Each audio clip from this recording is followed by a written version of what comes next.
Bonjour, dans cette nouvelle vidéo, je vous propose de créer un portfolio pour apprendre à utiliser les gabarits et les feuilles de style dans InDesign. Alors voilà le modèle qu'on va suivre avec une couverture et puis 2 pages, ça nous sera suffisant pour appréhender ces nouvelles notions. Alors je commence par créer mon document, commande N ou CTRL N. Je définis mon nombre de pages, 3 qui ne seront pas en vis-à-vis. Format de page, le format lettre qui est un petit peu moins allongé que le format A4 et qui sera en orientation paysage. J'ai décidé d'une grille de mise en page sur 6 colonnes avec une gouttière, c'est-à-dire un espacement entre ces colonnes de 4 mm. Mes marges, elles sont de 25 mm en haut et en bas et de 22,5 sur les côtés. Ok. Voilà donc ma grille de mise en page sur 6 colonnes. Donc on voit bien l'espacement entre les colonnes de 4 mm. Cette grille de mise en page, c'est une sorte de trame qui va me servir de guide pour composer les différents éléments de ma page, qui va donc me permettre d'avoir une harmonie sur une page et entre toutes les pages de mon document. Dans mon panneau page, on voit qu'au-dessus du chemin de fer, donc avec les 3 pages ici, on a une page qui s'appelle Gabarit A. Donc je double-clique pour me positionner sur cette page. Et ici, je vais placer tous les éléments qui sont communs à toutes les pages de mon document. C'est-à-dire, là si je reprends mon modèle, les filets en haut et en bas de page, la pagination et le texte de catégorie. Je vais donc tracer ces filets pour commencer. Donc, un filet de 4 points d'épaisseur en haut et un autre de 10 points d'épaisseur en bas. Voilà. Deuxième élément, c'est donc le numéro de page. Donc pour ça, je crée un bloc texte. Et à l'intérieur de ce bloc texte, je vais utiliser une fonction qui se trouve dans le menu texte, insérer un caractère spécial, marque, numéro de page active. Alors ici, sur mon gabarit, j'ai simplement la lettre A qui s'affiche. Mais si je vais voir sur mes différentes pages, je vois que page 1, j'ai bien numéro 1, page 2, numéro 2 et page 3, numéro 3. Je retourne sur mon gabarit pour placer mon dernier élément qui est ce texte de catégorie. Donc je vais l'appeler catégorie. J'utilise l'outil rotation avec la touche R pour le déplacer verticalement. Et avec le menu paragraphe, je vais l'aligner à droite. Voilà, maintenant il me reste simplement à mettre en forme ces éléments. Donc je vais choisir une police de caractère, un corps de 9 points. Et puis ici, pour la pagination, ce sera la même chose. Et pour centrer le texte dans le bloc, je vais dans la fenêtre paragraphe, centrer. Mon numéro de page, je le veux en bleu.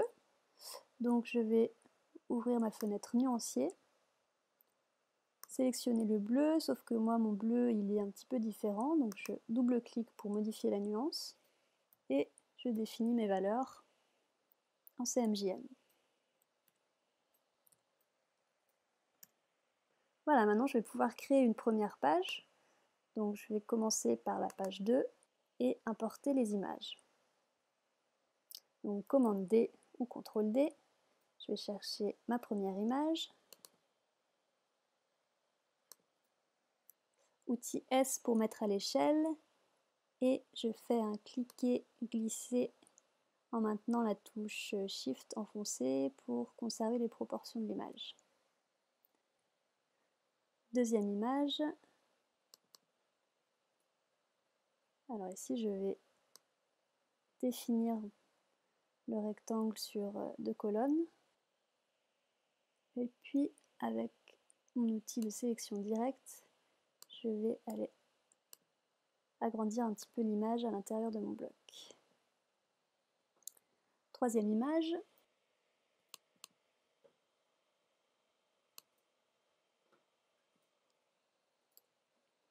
Et je duplique mon bloc pour importer la troisième image.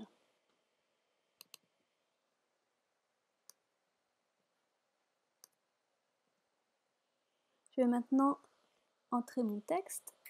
Donc je vais poser un bloc de texte sur mes 2 colonnes de droite et je vais aller entrer mon texte.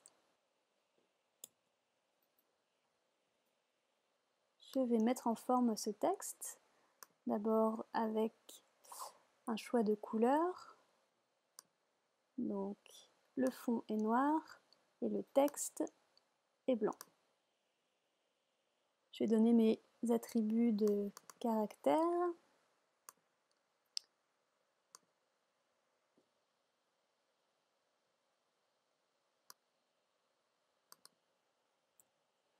Donc 38 points pour le corps des titres avec une interligne de 30 points.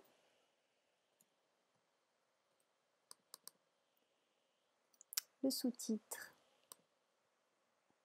Novecento Wide, encore 12, avec un interlignage de 13 points.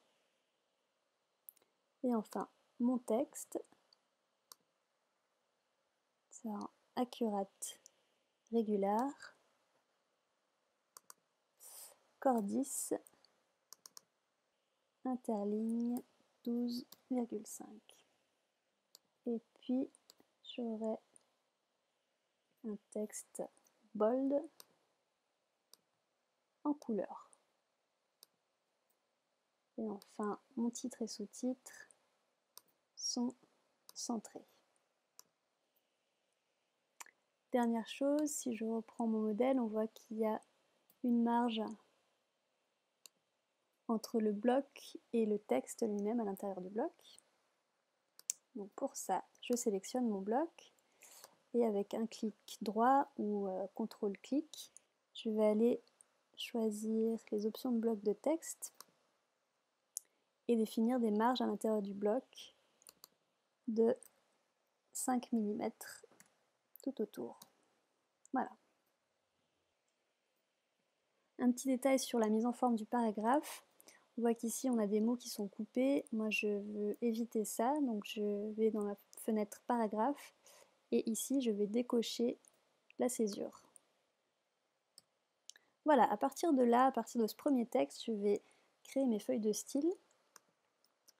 Donc première feuille de style, ce sera pour le titre. Donc je vais dans ma fenêtre style de paragraphe et puis en ayant sélectionné donc mon titre, je vais créer un nouveau style. Ici il s'appelle style de paragraphe 1, je double-clique et je vais le renommer titre. OK. La même chose pour mon sous-titre. Alors je peux le sélectionner ou simplement poser le curseur à un endroit du sous-titre. Créer un nouveau style. Et pareil, je le renomme sous-titre.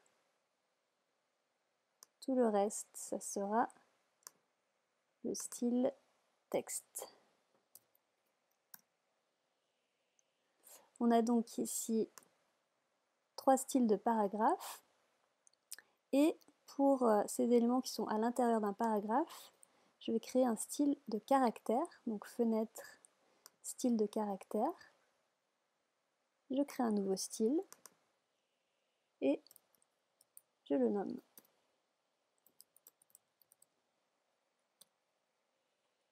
Ce bloc de texte, je vais aller le déplacer dans mon gabarit pour qu'il se retrouve sur toutes mes pages.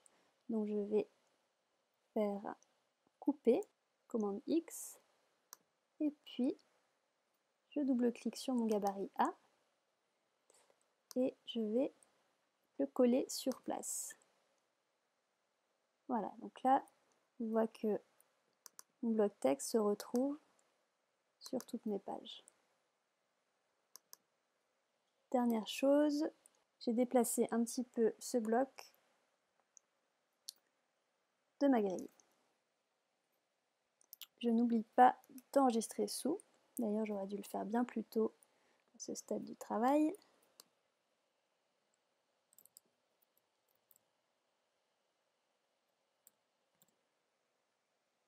Je vais maintenant importer des images de ma troisième page.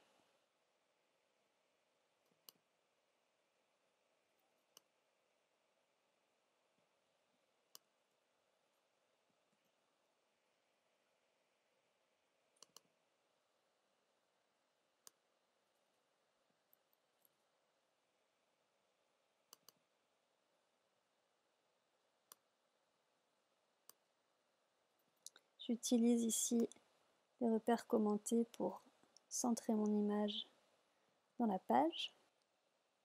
Et puis je vais donner à mes images un effet d'ombre portée. Donc je vais dans la fenêtre Effets, ici un nouvel effet ombre portée.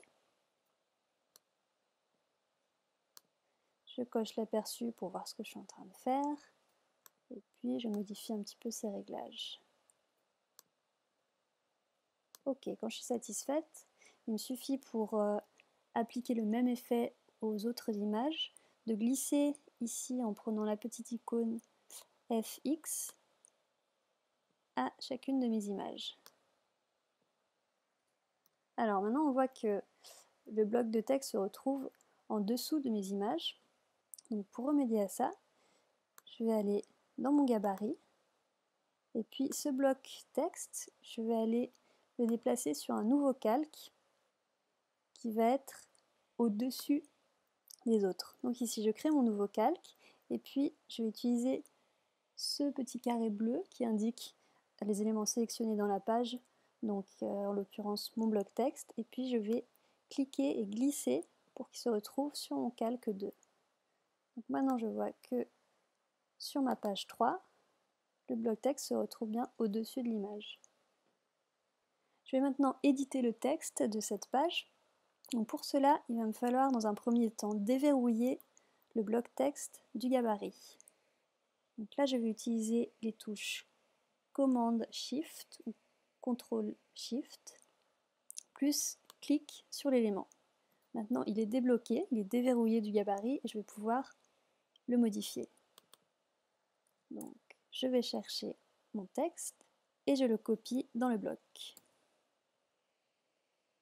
Je vais maintenant aller chercher les styles de paragraphes que je viens de créer pour les appliquer à mes différents éléments. Donc ici, il me suffit de cliquer sur titre pour que le style titre s'applique à tout le paragraphe.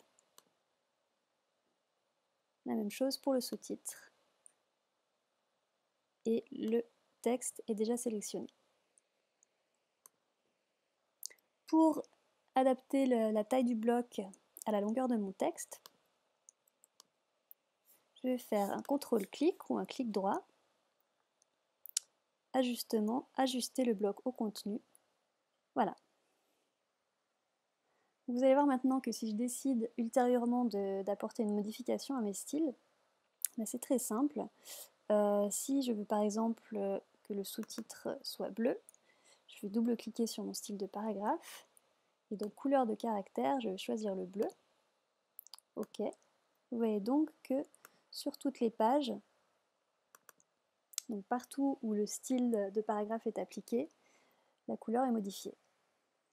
De la même façon, je vais créer un style de paragraphe pour mon texte de catégorie.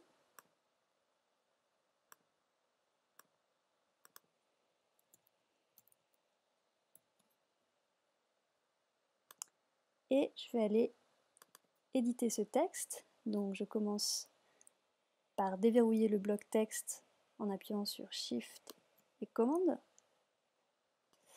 Je copie mon texte. Et je fais la même chose sur la deuxième page.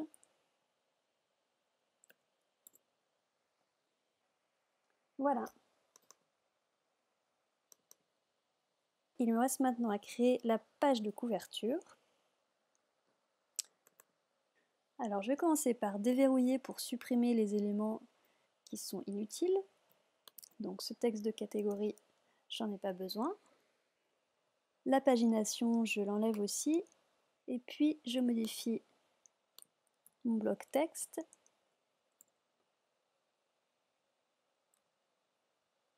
Je vais utiliser le style de paragraphe sous-titre, mais je vais le modifier parce que je veux l'aligner à gauche.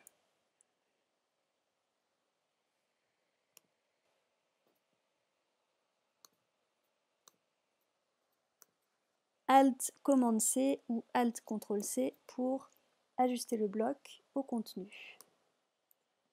Là, je vais utiliser mes repères commentés pour centrer le bloc en milieu de page.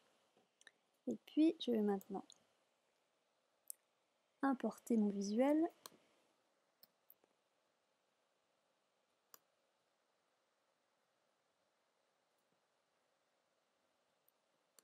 Alors, il va me falloir un petit zoom arrière pour redimensionner mon bloc.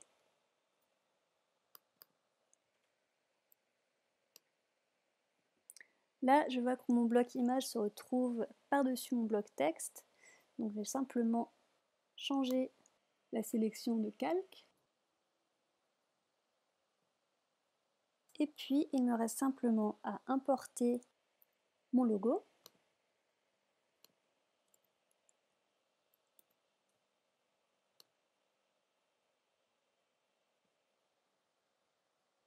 Et à le positionner. Je déverrouille mon filet pour pouvoir le redimensionner. Et voilà ma couverture terminée. À propos de la numérotation des pages, on a ici une page de couverture sur laquelle on a supprimé le numéro de page et puis ensuite page 2, page 3. Moi ce que je veux c'est que la numérotation débute sur cette page 2.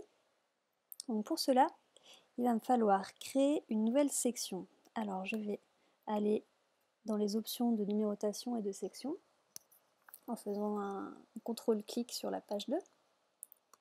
Et puis je vais créer une nouvelle section. Donc ici j'ai début de section, ce qui va me permettre de redémarrer la numérotation sur cette page. Donc ici je dis que le début de numérotation des pages est 1. Et puis je dois donner un préfixe de section pour que la page 1 du document ne se confonde pas avec cette page 1. Voilà, donc on voit ici avec ce petit triangle noir qu'on a une nouvelle section qui démarre avec le préfixe A sur les pages suivantes. Et on a bien ici page 1, page 2. Voilà, c'est terminé pour cette vidéo qui vous aura permis, j'espère, de commencer à comprendre comment fonctionnent les gabarits et les feuilles de style dans InDesign.